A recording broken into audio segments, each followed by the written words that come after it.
Okay guys, good morning. Welcome to my channel and welcome to my second part of Sundarban vlog. তো প্রথমেই আমরা ঘাটে চলে আসি এই লঞ্চে উঠবার জন্য। তো বৃষ্টি পড়তে থাকে, আমরা অপেক্ষা করতে থাকি একের পর এক কখন আমাদের এই লঞ্চ ছাড়বে।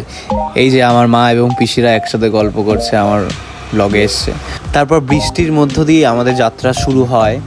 তো ওখানে ঘুরতে গিয়ে দুজন কেরলের মানুষের সাথে পরিচয় হয় এবং তাদের আমি গান শোনাই এবং তারা বলে এই very happy to meet this person.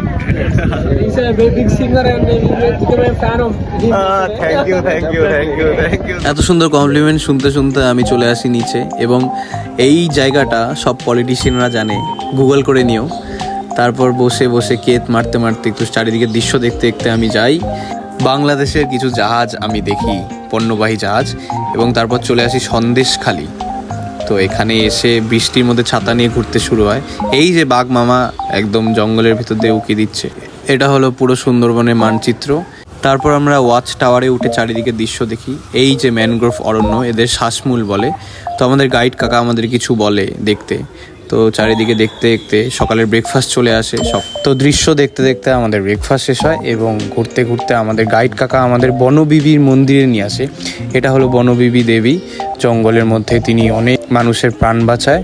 তো কিছু ফুল দেখতে দেখতে আমরা লক্ষ্য করি বাঘ দেখতে এসে বাঘের মাসিকে দেখছি। তারপর কিছু আমাদের জন্য স্ন্যাক্স আসে এবং আমরা প্রথমে কুমির দেখতে পাই, কিন্তু এই কুমিরের কাছে যেতে গিয়ে কুমির একদম জলের নিচে ডুবে যায়। তারপর এই দৃশ্যটা উপভোগ করতে করতে এগিয়ে যাই। তারপর আমরা চলে আসি 5 নদীর মিলিত জায়গায়, যেখানে অনেক ঢেউ। তারপর আমরা দোবাকি ক্যাম্পে চলে আসি। এই যে আমি সেই মানুষ। তারপরে কিছু কাঁকড়া, লাল কাঁকড়া দেখতে পাই এবং ওয়াচ টাওয়ারে উঠে চারিদিকের দৃশ্য দেখে খুবই ভালো লাগে। তো এই যে কিছু লাল কাঁকড়া। তারপর আমরা হরিণ দেখতে পাই। ভেবেছিলাম যে এই হরিণ যখন শিকার করতে আসবে বাঘ তখন আমরা দেখব, কিন্তু তা হয় না।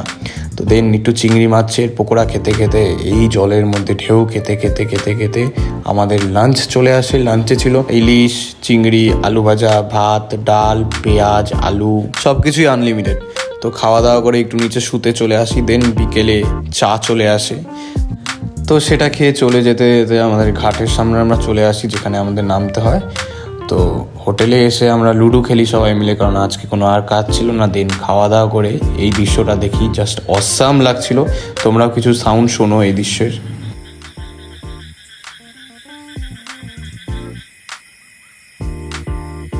তো এরকম সাউন্ড শুনতে শুনতে আমি ঘুমের দেশে চলে যাই।